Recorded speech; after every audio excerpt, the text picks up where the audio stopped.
देश में 24 घंटे में कोरोना के 76,000 से ज्यादा मामले, 1,000 से ज्यादा मरीजों ने गंवाई जान। 34 लाख के पार हुए संक्रमित केस, एक्टिव मरीज 7.5 लाख।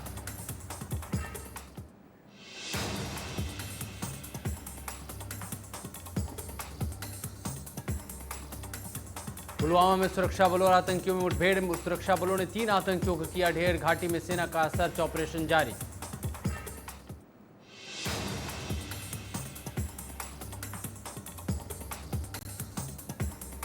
फतेहगढ़ साहिब के फैक्ट्री में लगी आग, 10 मजदूरों के झुलसने की खबर। गंभीर हालत में 6 झुलसे हुए मजदूरों को चंडीगढ़ किया गया रेफर।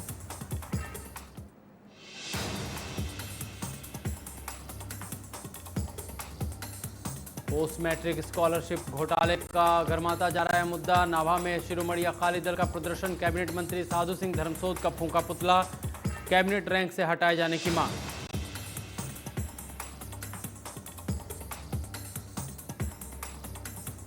कोरोना संक्रमण को देखते हुए फिरोजपुर में प्रशासन की सख्ती। करीब 4,701 लोगों के काटे गए चालान। मास्क नहीं पहनने वालों की अब नहीं खैर।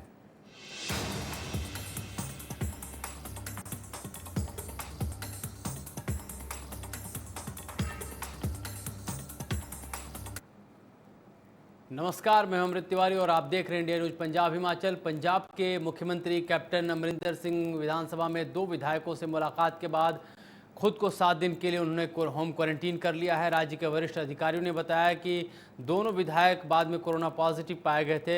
सीएम के मीडिया अधिकारी रवीन ठुकराल ने ट्वीट करके यह जानकारी दी। दरअसल अमरिंदर सिंह ने विधानसभा सत्र से पहले कई सावधानियां बरतने की बात कही थी और उसी के मद्देनज़र उन्होंने खुद को होम क्वारंटीन किया। आपको बता दें कि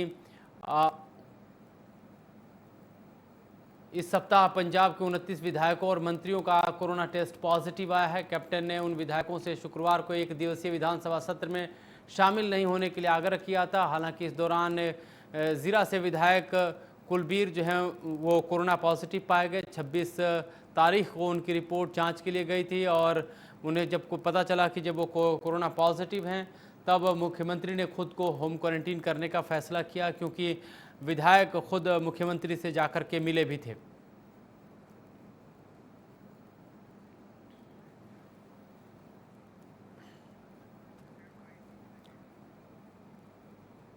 वहीं 64 करोड़ रुपए के पोस्ट मैट्रिक स्कॉलरशिप घोटाले मामले में पंजाब की सियासत गरमाती जा रही है। घोटाले को लेकर विपक्षी दल कैप्टन सरकार पर लामबंद है। इस कड़ी में शिरोमणि अकाली दल की तरफ से नाभा में धरना प्रदर्शन किया गया। इस दौरान शिरोमणि अकाली दल ने कैबिनेट मंत्री साधु सिंह धर्मसोत को घोटाले का जिम्मेदार बताया और उनके इस्तीफे की मांग की। प्रदर्शन कर रहे कार्यकर्ताओं का कहना है कि धर्मसोत को तत्काल प्रभाव से कैबिनेट मंत्री के पद से हटाया जाए। इस दौरान साधु सिंह धर्मसोत का पुतला भी फूंका गया और सरकार विरोधी नारेबाजी भी की गई।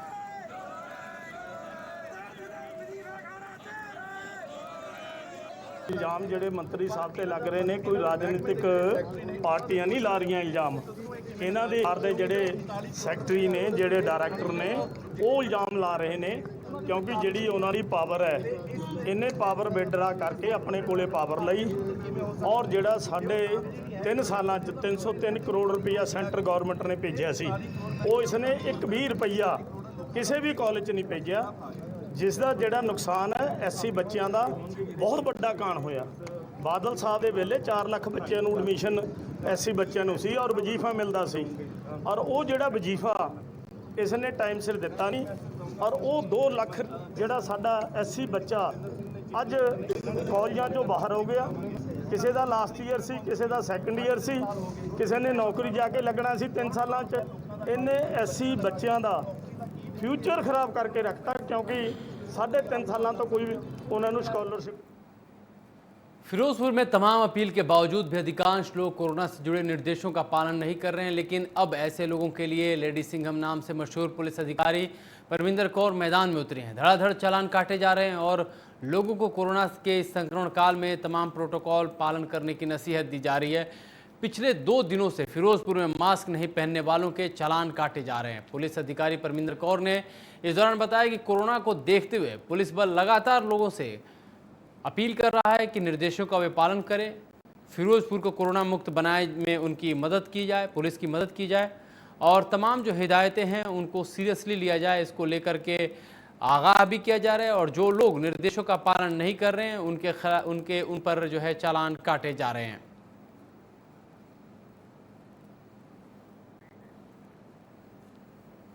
ਇਹ ਚਲਾਨ ਜੀ ਰੋਜ਼ ਹੀ ਕੱਟੇ ਜਾ ਰਹੇ ਨੇਗੇ, ਕੋਵਿਡ-19 ਕਰਕੇ ਕੱਟੇ ਜਾ ਰਹੇ ਨੇਗੇ।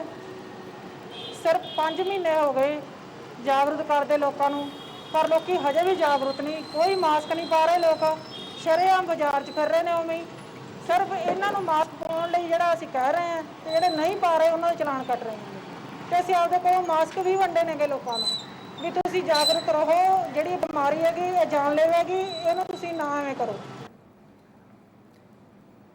वहीं प्रदेश में कोरोना के मामले लगातार बढ़ते जा रहे हैं। शासन प्रशासन कोरोना को कंट्रोल करने की पूरी कोशिश में है और लगातार लोगों को कोरोना के नियमों के पालन की अपील भी की जा रही है, लेकिन कुछ लोग ऐसे हैं जो नियमों के सरेआम धज्जियां उड़ा रहे हैं और यह चिंता का विषय है। इसी कड़ी में पुलिस ने नियमों को सख्ती से लागू करते हुए 4701 लोगों के चालान काटे और लोगों से नियमों के पालन की नसीहत भी दी।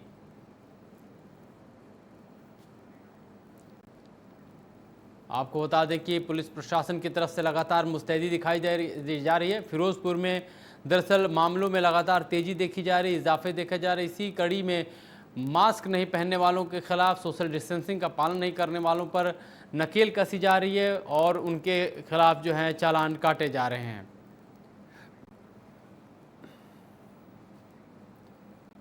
वहीं कोरोना महामारी के दौरान सरकारी दावों की असली हकीकत ज़मीन पर दिखाई दे रही है। वैसे तो वादे और प्रचार खूब हो रहे हैं, लेकिन कपूरथला में ज़मीनी हकीकत बिल्कुल ही जुदा है। यहाँ के अस्पताल में कई ऐसी ज़रूरी सुविधाएं हैं जिनका बड़े स्तर पर अभाव देखा जा रहा है। दरअसल 1.5 महीने पहले एक 60 साल की बुजुर्ग महिला का पैर फ्रैक्चर हो गया था। ऑपरेशन के बाद हड्डी जोड़ने की बात कही गई थी, लेकिन इतने दिन जो बीत गए हैं उसमें अभी तक कोई ऑपरेशन की प्रक्रिया शुरू नहीं की जा सकी है। इसके लिए कोरोना के संक्रमण काल में डॉक्टरों के व्यस्तता की बात की हवाला दिया जा रहा है, उनकी व्यस्तता की बात कही जा रही है और ऐसे में जो दूसरे रोगों से पीड़ित मरीज हैं उनका इलाज सही ढंग से नहीं हो पा रहा है।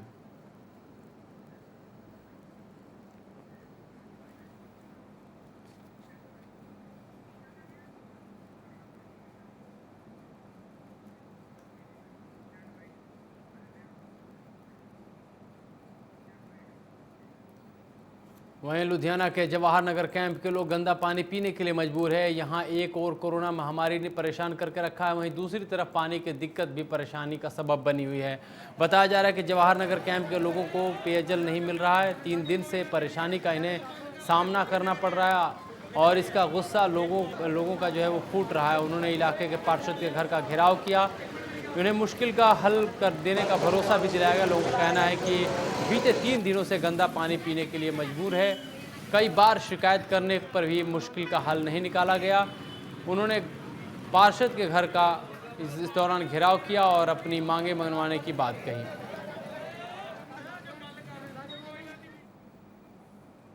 वहीं जलंधर में थाना फिलौर की पुलिस ने नशा तस्करों पर शिकंजा कसते हुए हेरोइन और अफीम के साथ 4 लोगों को गिरफ्तार किया। इनमें से 2 औरतें भी शामिल हैं। गिरफ्तार लोगों के पास से हेरोइन और अफीम के अलावा 5 मोबाइल फ़ोन, रुपए कैश में बरामद हुए हैं।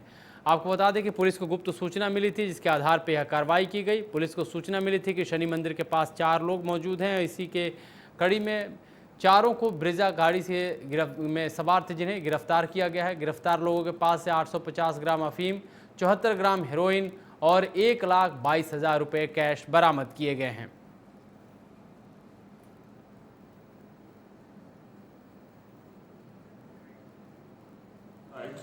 जसवीर सिंह ने साथी करते मिति 27/28/8/2020 की दरमियानी रात में सतलुज पुल से नाकाबंदी की थी। तो ब्रीजा गड्डी PB 09AJ 38 स्टार्ट में 2 औरतां ते 2 नौजवान सी, जिन्होंने चेक करते इन्होंने पासों 850 ग्राम फीम ते 75 ग्राम हीरोइन बरामद हुई।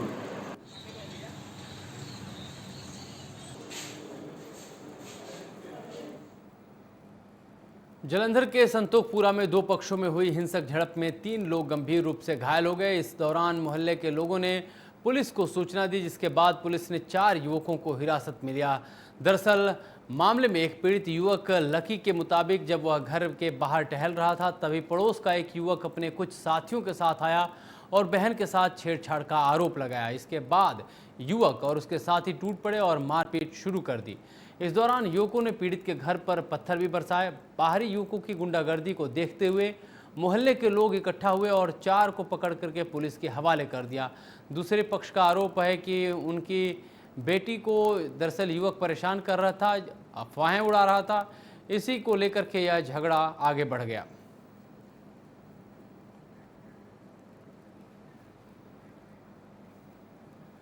वहीं जगरांव के सिंधवा बेट पुलिस ने एक फौजी के कत्ल की गुत्थी सुलझाने में कामयाबी हासिल की है। बताया जा रहा है कि बेटी ने अपने प्यार को पाने के लिए प्रेमी संग मिलकर अपने फौजी पिता को मरवा दिया। पुलिस ने अब लड़की समेत 3 आरोपियों को गिरफ्तार कर लिया है। दरअसल जगरांव के गांव सलेमपुरा में फौजी कुलवंत सिंह का बीते दिनों मर्डर कर दिया गया था। बाद में पुलिस ने मामले की तहकीकात की तो मामले में बेटी के प्रेम प्रसंग की बात सामने आई।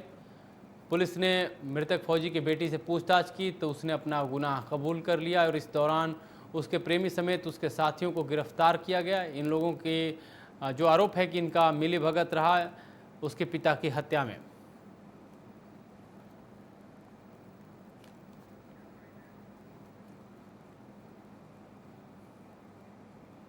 वहीं पटियाला में पुलिस ने एक महिला को गिरफ्तार किया है। महिला नकली पत्रकार बनकर एक डॉक्टर को ब्लैकमेल करने का काम कर रही थी। डॉक्टर की शिकायत के बाद पुलिस ने जाल बिछाया और नकली महिला पत्रकार को गिरफ्तार कर लिया। फर्जी तौर पर पत्रकार बनी महिला एक डॉक्टर को ब्लैकमेल करके उससे पैसे की उगाही के लिए दबाव बना रही थी। महिला खुद को एक रिपोर्टर बता रही थी निजी चैनल का और इस संबंध में लगातार वह पटियाला के अलग अलग अस्पतालों में डॉक्टरों से धन उगाही कर रही थी।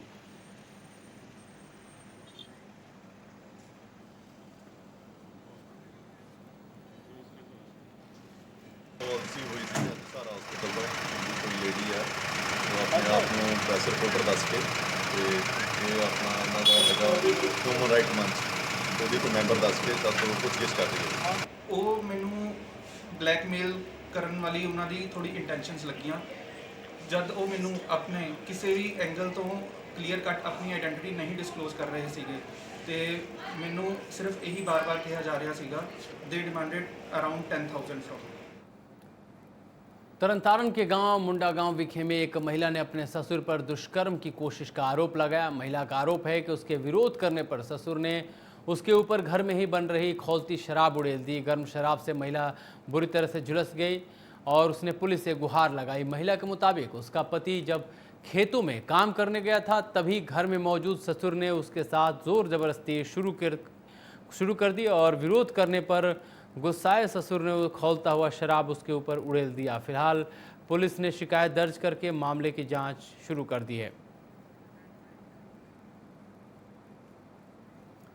वहीं फतेहगढ़ साहिब में एक बड़ा हादसा सामने आया। यहां पर फैक्ट्री में आग लगने से 10 मजदूर आग में झुलस गए। इनमें से 6 की हालत गंभीर बताई जा रही है। गंभीर हालत में 6 लोगों को चंडीगढ़ पीजीआई रेफर किया गया है। वहीं बाकी मजदूरों का इलाज जिले के सिविल अस्पताल में चल रहा है। फिलहाल पुलिस मामले की जांच कर रही है।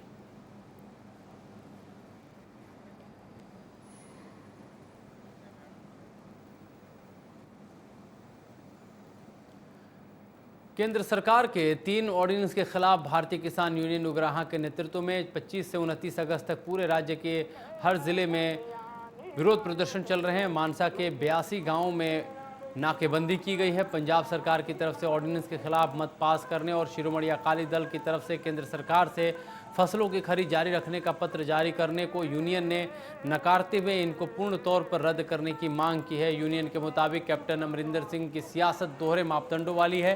एक तरफ ऑर्डिनेंस के खिलाफ वो खुद को अपने को दिखा रहे हैं तो वहीं संघर्ष करने वाले किसानों के खिलाफ मामले भी दर्ज किए जा रहे हैं। किसानों का कहना है कि उनका संघर्ष तब तक जारी रहेगा जब तक केंद्र सरकार की तरफ से जारी नोटिफिकेशन को रद्द नहीं किया जाता है।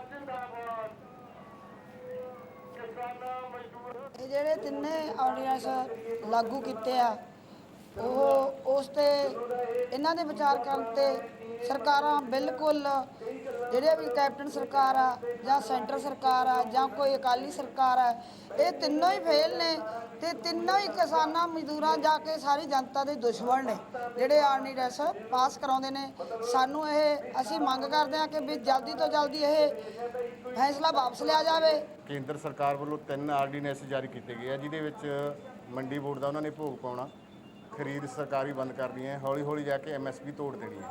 ਔਰ ਅਸੀਂ ਇਸ ਗੱਲ ਦੇ ਖਿਲਾਫ ਪਿਛਲੇ 5 ਦਿਨਾਂ ਤੋਂ ਘੱਟੋ ਘੱਟ ਪੰਜਾਬ ਦੇ ਵਿੱਚ 550 ਪਿੰਡਾਂ ਦੇ ਵਿੱਚ ਧਰਨੇ ਆ ਜਿਹੜੇ ਸਾਡੇ ਜਾਰੀ ਨੇ।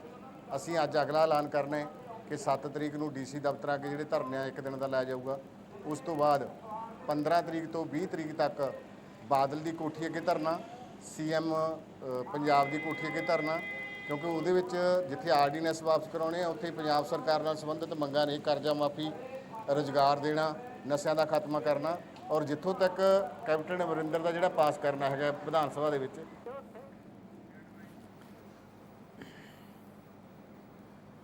वहीं कोरोना के इस संक्रमण काल में कई ऐसे परिवार हैं जिनके सामने रोजी रोटी का संकट काफ़ी अरसे से खड़ा है। ऐसा ही एक परिवार तरन के गांव घरियाला में है। इस परिवार के पास न तो 2 जून की रोटी नसीब हो पा रही है और न ही इनका मकान ही ठीक है जो बरसात के मौसम में इन्हें आसरा दे सके। परिवार में 4 सदस्य हैं, लेकिन कोई काम धंधा नहीं होने से इन्हें आर्थिक तौर पर काफ़ी दिक्कतें पेश आ रही हैं। परिवार के मुखिया 2 साल पहले उन्हें हार्ट अटैक आया था, इसके चलते वे बिस्तर पर रहते हैं और इनका बेटा एक मजदूरी का काम करता है जिसका सारा पैसा पिता के इलाज में फ़िलहाल खर्च हो जा रहा है और परिवार तमाम आर्थिक चुनौतियों से जूझ रहा है। शुरू तो इस तरह तुरी आँदी भी इस तरह आपदा झट साल भी दिहाड़ी धप्पा करते तो रोटी पानी का सरदा। किन्ने जी जे तुसीं? ਅਸੀਂ 4 जी।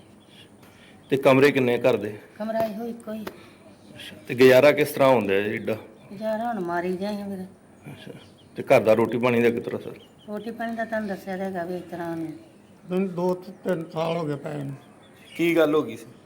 ਇਸ ਤਰ੍ਹਾਂ ਪਤਾ ਨਹੀਂ ਲੱਗਾ, ਚੱਕਰ ਜੇ ਹੁੰਦਾ ਵੇ, ਬਲੱਡ ਵਧ ਗਿਆ ਬਹੁਤਾ ਜ਼ਿਆਦਾ, ਸਭ ਤੋਂ ਜ਼ਿਆਦਾ। ਅਟੈਕ ਹੋਇਆ? ਹਾਂਜੀ, ਅਟੈਕ ਹੀ ਹੋ ਗਿਆ।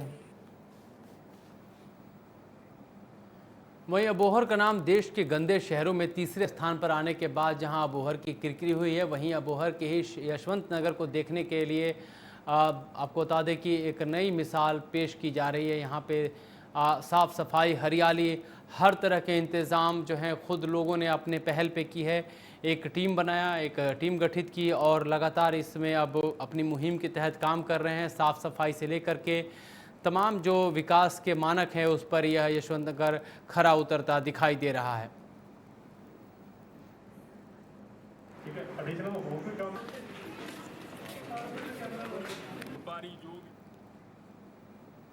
देश में एक वक्त में ऐसा भी था जब विदेशी कंपनियों की चकाचौंध में खादी को लोग बिल्कुल भूल गए थे, लेकिन देश के प्रधानमंत्री नरेंद्र मोदी के खादी प्रेम के बाद बरनाला ज़िले में खादी ग्रामोद्योग ने रफ्तार पकड़ ली है। गांव से लेकर शहरों तक हर वर्ग के लोग अब खादी पहनने में पहल दिखा रहे हैं। बरनाला ज़िले के खादी ग्रामोद्योग की दुकान पर ग्राहकों की काफ़ी भीड़ देखी जा रही है। वहीं खादी ग्रामोद्योग के कारण ज़िले के गाँव की महिलाओं को स्वरोजगार का भी मौका मिला है। इस मामले पर खादी ग्रामोद्योग से जुड़ी ग्रामीण महिलाएं चरणजीत कौर और हरजीत कौर ने बताया कि पहले गांव के हर एक घर में चरखे से बुनाई की जाती थी, दरियां आदि बुनी जाती थी, लेकिन बदलते वक्त के साथ साथ हाथ से की जाने वाले चरखे की कताई बंद हो गई। लेकिन पिछले 5-6 सालों से खादी ग्रामोद्योग दोबारा इस पहल को शुरू की है, जिससे यह काम फिर से चल पड़ा है।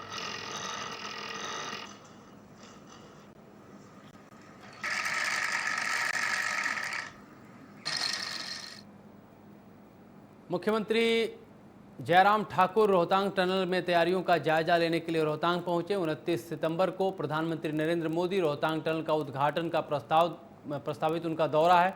उससे ठीक 1 महीने पहले मुख्यमंत्री जयराम ठाकुर रोहतांग पहुंचे। इससे पहले मुख्यमंत्री ने वहां हेलीपैड और रैली स्थल का निरीक्षण किया। इस दौरान उनके साथ स्थानीय विधायक और तकनीकी शिक्षा मंत्री रामलाल मारकंडा भी मौजूद रहे। आपको बता दें कि लगभग 9 किलोमीटर की रोहतांग टनल के लोगों को समर्पित करने के बाद 47 किलोमीटर की दूरी कम हो जाएगी। साथ ही बर्फबारी के दौरान भी यह टनल स्थानीय लोगों के लिए किसी अजूबे से कम नहीं होगी। सुरक्षा और सामरिक लिहाज से भी रोहतांग टनल मील का पत्थर साबित होने वाला है। इस टनल पर लगभग 3,200 करोड़ रुपए का खर्च आया। आपको बता दें कि 29 सितंबर को पीएम मोदी इस टनल का उद्घाटन करने पहुंच रहे हैं।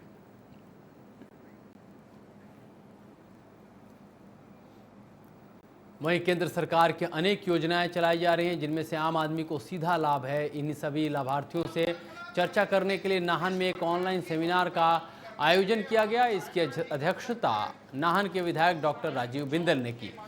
इसमें किसान सम्मान योजना, उज्ज्वला योजना जैसी कल्याणकारी योजनाओं से लाभान्वित हुए लोगों से बातचीत की गई और साथ ही उन्हें सरकार की दूसरी योजनाओं के बारे में जानकारी दी गई। डॉक्टर राजीव बिंदल ने इस मौके पर बताया कि डिजिटल प्रणाली के कारण ही इन जो तमाम लाभार्थी हैं उनसे बात मुमकिन हो पाई है। पीएम मोदी बधाई के पात्र हैं। बिंदल ने कहा कि सरकार कई कल्याणकारी योजनाएं चला रही हैं, जिससे लोगों को काफ़ी लाभ मिल रहा है। ये नाहन ब्लॉक के जो लाभार्थी हैं उनके साथ वर्चुअल माध्यम से वार्तालाप किया गया। लगभग 32 पंचायतें डायरेक्टली जुड़ी। वहाँ के जनप्रतिनिधि, प्रधान और विभिन्न विषयों के अंदर जो लाभार्थी हैं उनके साथ सीधा संवाद हुआ। वहीं संयुक्त पटवारी और कानूनगो महासंघ शिमला की एक बैठक हुई। बैठक का आयोजन शिमला के बचत भवन में आयोजित की गई। इसमें सरकार द्वारा कानूनगो और पटवारियों के लिए बनाई गई ट्रांसफर नीति का विरोध किया गया और सरकार से इस पर राहत देने की मांग की गई। साथ ही पटवारी और कानूनगो के लिए शहरी और औद्योगिक क्षेत्र की सीमा 8 किलोमीटर बाहर की शर्त पर दोबारा विचार करके पटवार और कानूनगो क्षेत्र जोड़े जाने की मांग की गई है। संयुक्त पटवारी और कानूनगो महासंघ के अध्यक्ष केडी मेहता ने बताया कि मांगों को लेकर के एक ज्ञापन डीसी शिमला को सौंपा गया और सरकार से पटवारियों की मांगों को लेकर गौर करने का आग्रह भी किया गया।